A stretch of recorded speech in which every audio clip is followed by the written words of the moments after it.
The price of love. When Daniel proposed to Sophia, he expected tears of joy, laughter, and maybe a tight hug.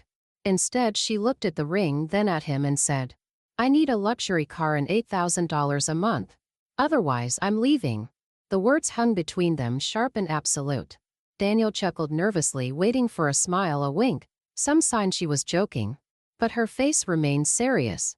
"You're not serious," he said. "I am." His hands clenched. He had loved Sophia for 2 years, believed she was his soulmate.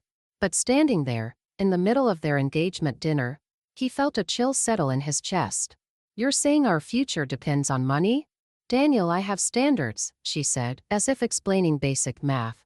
"If you love me, you'll provide." He stared at the woman he thought he knew, the woman he had dreamed of marrying. But now, all he saw was a stranger with expensive taste and a cold heart. The waiter arrived with champagne. Daniel took his glass, raised it, and smiled. "To your future," he said. Then he stood, placed the ring on the table, and walked away. Behind him, Sophia called his name. But for the first time in 2 years, he didn't turn back. Daniel walked out of the restaurant, his heart pounding. The cold night air hit his face, but the burning sensation in his chest didn't fade. Was he really doing this? Walking away from the woman he had planned to marry? His phone buzzed. "Sophia." He let it ring. Then another message popped up. "Come back. Let's talk." He sighed, shoving the phone into his pocket. There was nothing to talk about. Love shouldn't have a price tag. As he stepped into his car, a modest but reliable sedan, he thought about everything he had built with Sophia.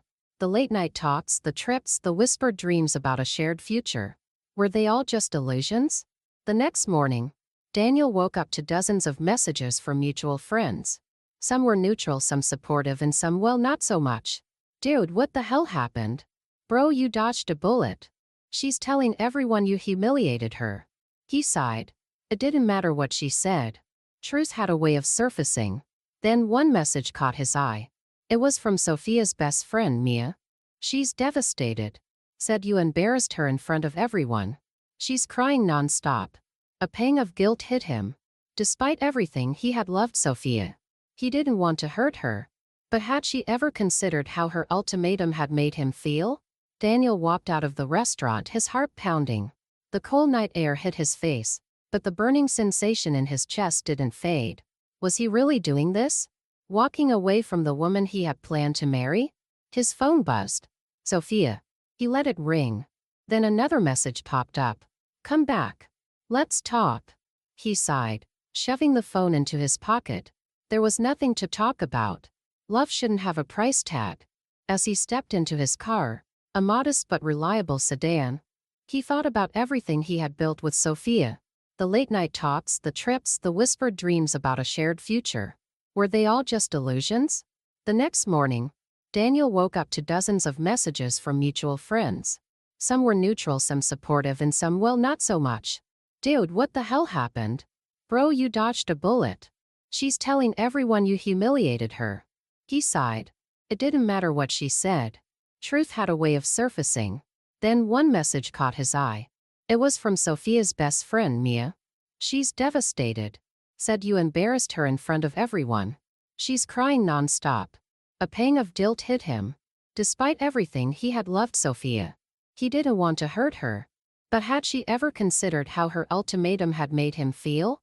A few days passed, and he heard nothing from her. He thought about reaching out, but what would he say? That he was sorry for not agreeing to her demands? No.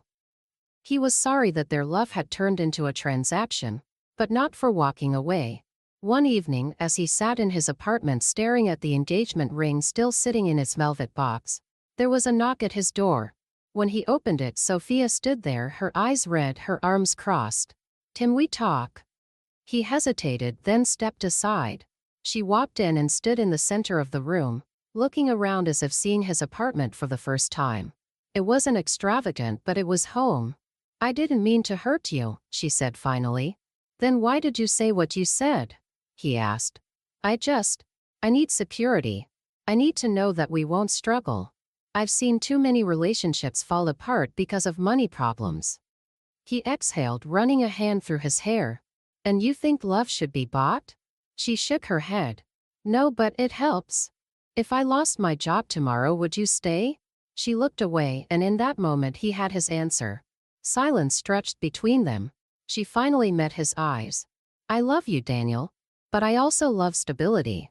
He nodded slowly. And I love you, Sophia. But I need someone who loves me more than what I can provide. She opened her mouth, then closed it. There was nothing more to say. She turned, hesitated at the door, then left. The moment the door clicked shut behind her, Daniel felt a strange sense of peace. He had lost a fiancée, but maybe he had found himself. Daniel stood in silence for a long time, staring at the closed door. He expected to feel regret, sadness, maybe even an urge to chase after her. But instead there was only a strange emptiness. Not the kind that aches, but the kind that clears space for something new. He sat down, picked up the engagement ring, and turned it over in his fingers. It was beautiful, expensive, chosen with love. And yet it meant nothing now. He placed it back in the box, and set it on the table. He would return it tomorrow. That night, he slept deeply for the first time in weeks. In the morning, he woke up early, made coffee, and stared out the window. The city was waking up, cars honking, people rushing to work, life moving on, just like he had to. He checked his phone. No new messages from Sophia. Maybe she had finally accepted that it was over. Over the next few weeks, Daniel focused on himself. He threw himself into work, started hitting the gym again, and even picked up an old hobby, playing the piano. It felt good to reconnect with himself, to remember who he was before his world had revolved around someone else's expectations. Friends invited him out more often, and for the first time in years, he said yes without hesitation. One evening, as he sat at a rooftop bar with a few colleagues, laughing over drinks, he caught a familiar figure in the crowd. Sophia.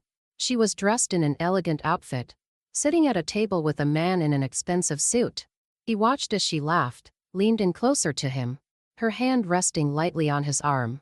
Something twisted in his chest, but not jealousy, just confirmation. She had moved on, and so had he. He turned back to his friends, smiled, and let the past stay where it belonged. Months passed, and one day, out of the blue, he received a message from Mia. Hope you're doing well. Just thought you should know. Sophia's engagement was called off. Guess her guy wasn't as perfect as she thought. Daniel stared at the message for a moment, then simply replied, I hope she finds what she's looking for. And with that, he put his phone away and got back to living his life. One free of ultimatums, conditions, and love that came with the price tag. Daniel didn't think about Sophia much after that. Life moved forward, and so did he. His work picked up, he started traveling more, and for the first time in years, he felt like he was truly in control of his own destiny. The peace that came with not having to constantly prove his worth to someone else was liberating. He dated occasionally but took his time, refusing to rush into anything that didn't feel right. One evening, nearly a year after that fateful engagement dinner, he found himself in a cozy little bookstore, sipping coffee and flipping through a novel he had no intention of buying. The place was quiet, filled with the soft rustling of pages and the occasional clink of ceramic cups. Then, a voice broke through his thoughts. Daniel. He turned around, and there she was, Sophia. She looked different, though not in an obvious way. There was something in her eyes, a weight that hadn't been there before. She was still beautiful, still elegant, but there was no arrogance in her posture, no trace of the cold certainty she once carried. Hey, Sophia, he said calmly. She hesitated, then smiled, though it didn't quite reach her eyes. You look good. How have you been? Really good, actually, he said truthfully. And you? She exhaled, tucking a strand of hair behind her ear. I've been learning a lot. There was an awkward pause, filled only by the distant hum of coffee machines. Then she sighed. Listen, I know I have no right to ask this, but can I buy you a coffee? Just to talk. Daniel studied her for a moment, considering. A year ago, he might have jumped at the chance, desperate to understand, to fix things. But now, he wasn't sure if he needed closure anymore. Still, curiosity won out. All right, he said, gesturing to the empty chair across from him. Sophia sat down, and for the first time in a long while they spoke. Not as ex-lovers, not as adversaries, but as two people who had once meant everything to each other, now trying to understand what had gone wrong.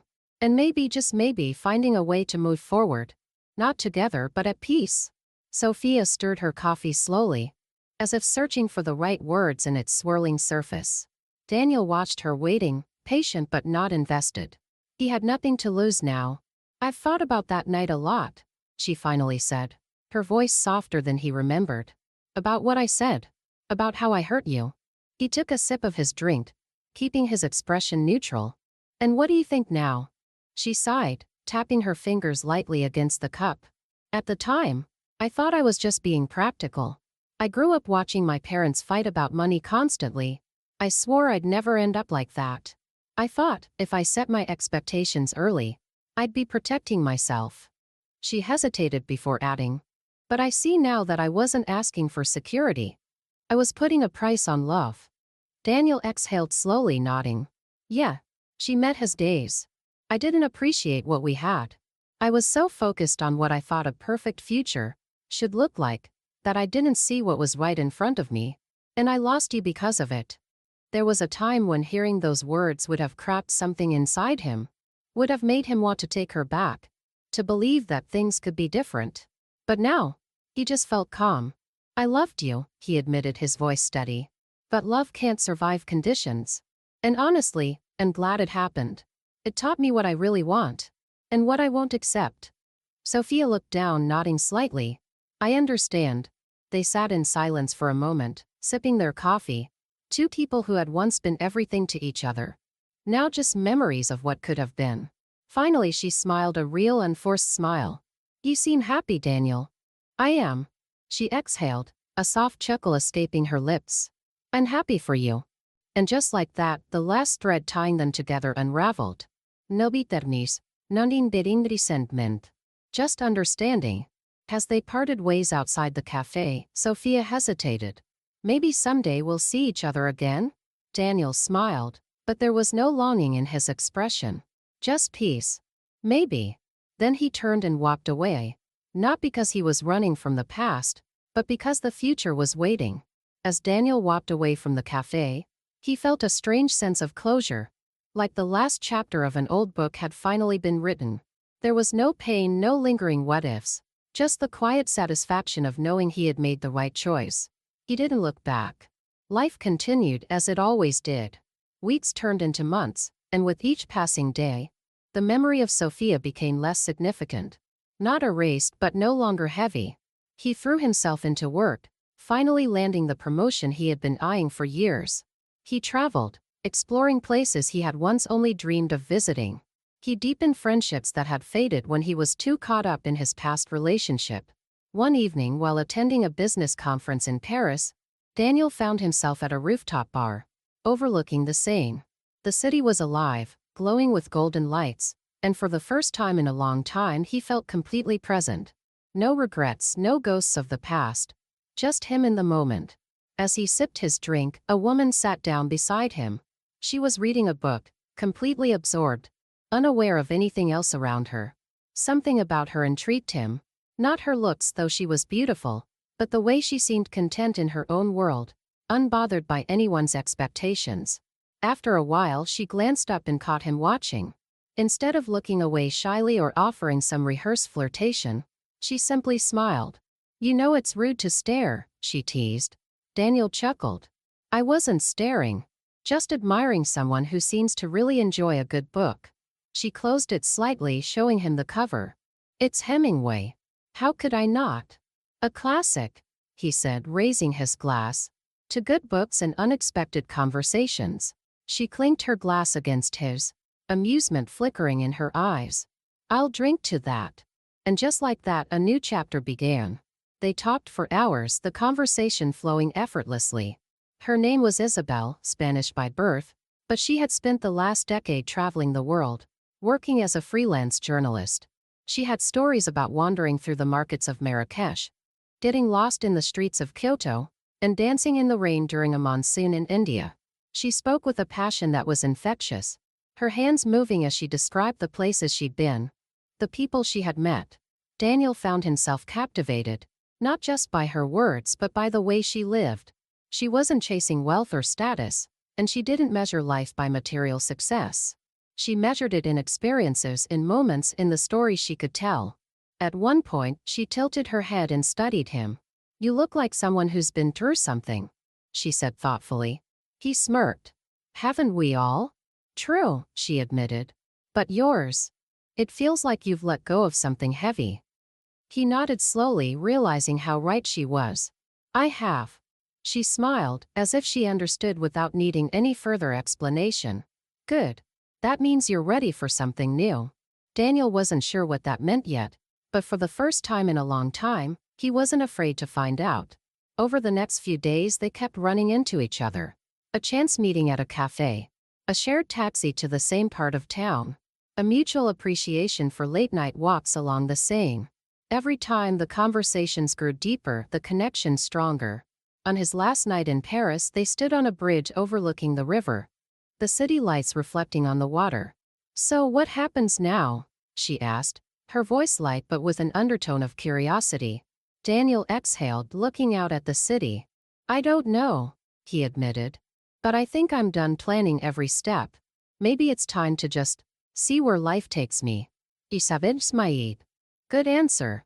They stood in silence for a while, and then, without thinking too much about it, he reached for her hand. She didn't pull away. Maybe this was just another fleeting moment. Or maybe, just maybe, it was the start of something real. Daniel and Isabelle spent the rest of the evening walking through the quiet streets of Paris, talking about everything and nothing. The city had a way of making time feel irrelevant, as if the past and future didn't matter. Only the present. When they reached the entrance of her hotel, she turned to him with a thoughtful expression. "You leave tomorrow?" He nodded. "Early morning flight." A small smile played at the corners of her lips. "Then I guess this is goodbye." "Maybe," he said, watching her carefully. "Or maybe not." She held his gaze for a moment, then reached into her bag and pulled out a small notebook. Tearing out a page, she scribbled something down and handed it to him. "My number. In case you ever feel like seeing where life takes you." Daniel took it, folding it neatly before slipping it into his pocket. He wanted to say something meaningful, something that would capture how unexpectedly important this encounter had become. But instead he simply smiled. "Good night, Isabelle." "Good night, Daniel." She hesitated for the briefest moment, then leaned in and kissed his cheek before turning and disappearing through the hotel doors. The next morning, as his plane took off, Daniel stared out the window at the shrinking skyline of Paris. He thought about how much had changed in the past year. How he had walked away from something he once thought was love, only to realize that love wasn't about conditions or expectations. It was about connection. And maybe, just maybe, he had found the beginning of one. As he reached into his pocket, his fingers brushed against the folded paper with Isabelle's number. He smiled to himself. This time he wasn't going to play on. He was just going to see where life would take him. A few days after returning home, Daniel found himself staring at the small folded paper on his desk. Isabelle's number. He had told himself he wouldn't overthink it, that he would just go with the flow. But now, with the weight of reality settling back in, he hesitated. What if Paris had just been a moment? A beautiful fleeting memory that wasn't meant to extend beyond those nights by the Seine? Then again, what if it wasn't? Before he could talk himself out of it, he picked up his phone and sent a message. "Daniel, hey Isabelle. I told myself I'd let life take me where it wants. Apparently that means texting you first." He hit send and exhaled, leaning back in his chair. A minute passed. Then another. He wasn't sure what he expected, maybe nothing. But then his phone vibrated. "Isabelle, took you long enough." A grin spread across his face. Daniel had to build up the suspense. "Isabelle, I respect that. So what's next, Mr. Let Life Lead the Way?" He hesitated for only a second before typing his reply. "Daniel, how do you feel about New York?" The dots appeared. Pause. Then appeared again. "Isabelle, I hear it's nice this time of year." And just like that, something that had started as a chance encounter in Paris was becoming something real. A week later, Daniel stood at JFK Airport, scanning the arrivals board. His heart pounded. Not with nerves but with excitement. And when he finally saw her walking toward him, that same confident smile on her face, he knew. He had no idea where this was going. No grand plan. No conditions. Just possibility. And for the first time in his life, that was more than enough. Isabel walked toward him with the same effortless grace that had captivated him in Paris. She had a small suitcase in one hand and a book tucked under her arm, just as she had the first night they met. When she reached him, she tilted her head slightly, studying his face as if trying to read his thoughts. "You actually showed up," she teased. Daniel chuckled. "You got on a plane. I'd say we're both equally reckless." She grinned. "Reckless is good sometimes." For a brief moment, neither of them moved. It wasn't an awkward silence, just the kind that happens when something is beginning something real. Then, without thinking too much about it, he reached for her suitcase. "Come on. Let's get out of here." They spent the first few days exploring the city together, walking through Central Park, grabbing coffee from tiny hole-in-the-wall cafes, visiting bookstores where Isabel could spend hours browsing. Daniel found himself drawn not just to her adventurous spirit, but to the way she saw the world. Always curious, always looking for the story in everything. One evening as they sat on the rooftop of his apartment, watching the lights of Manhattan stretch endlessly into the night, Isabel turned to him with a thoughtful expression. "You know, I wasn't sure if this would actually happen." Daniel smirked. "You thought I was all talk?" "Not talk. Just." She hesitated. Sometimes people get caught up in the magic of a place, of a moment, and then reality pulls them back, and they realize it wasn't real. He looked at her, the city reflected in her dark eyes. "And what about you? Did Paris feel like just a moment?" She exhaled softly, then smiled. "No. It felt like the start of something." Daniel nodded, feeling the same certainty settle in his chest. He didn't know where this was going, and for the first time in his life he didn't care. It wasn't about planning the future or meeting expectations. It was about being here, now, with someone who made every moment feel like it mattered. As the night stretched on, Isabel leaned her head on his shoulder, and Daniel knew.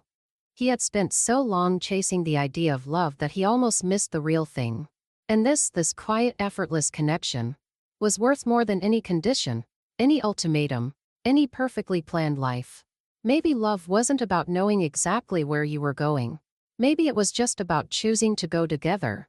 Weeks turned into months, and what had started as an impulsive trip to New York turned into something neither of them had expected. Isabel extended her stay, finding freelance assignments that kept her busy while allowing her to explore the city. Daniel, once so structured and methodical about his life, found himself embracing spontaneity in ways he never had before. They fell into an easy rhythm. Mornings with coffee in small cafes, afternoons wandering through bookstores or museums, evenings spent on his rooftop, watching the skyline shimmer in the distance.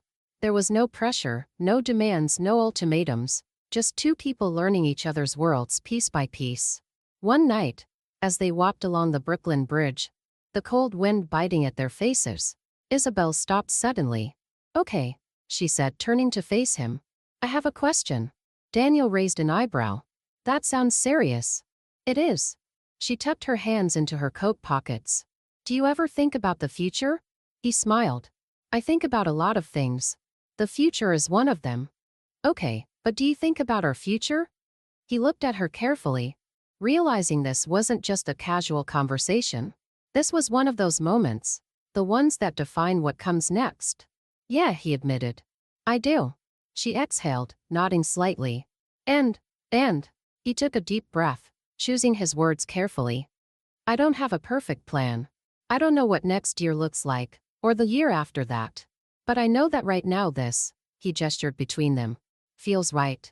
And I'd rather figure out the future with you than try to plan it alone."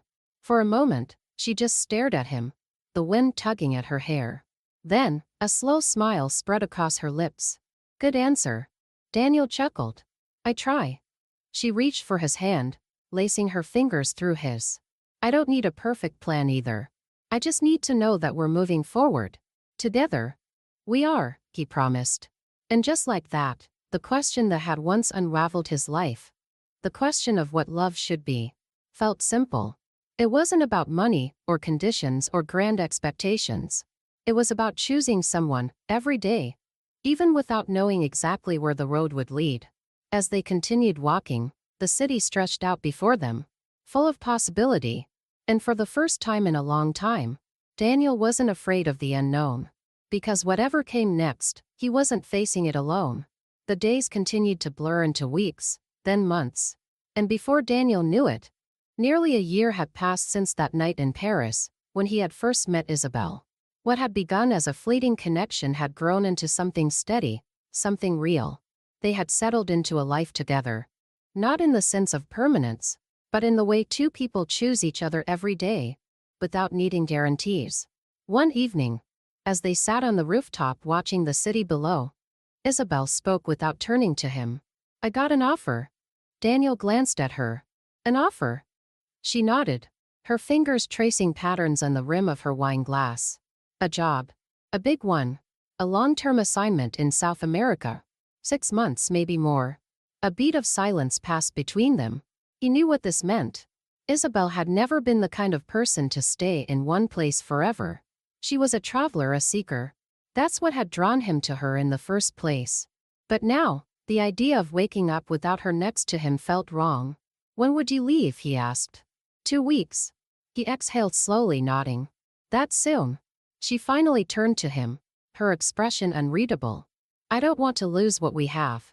"You won't," he said immediately. "That's not how this works." "Is it?" she challenged, her voice quieter now. "I've seen it happen. Distance makes people drift apart. And I don't want to be a memory in your life, Daniel. I want to be in it." He reached for her hand, squeezing gently. "Then stay." She let out a breathy laugh, shaking her head. "You know I can't do that. It's who I am." Daniel swallowed hard. He had never wanted to be the kind of person who held someone back.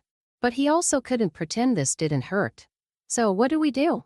She studied him for a moment, then spoke with quiet certainty. "We find a way."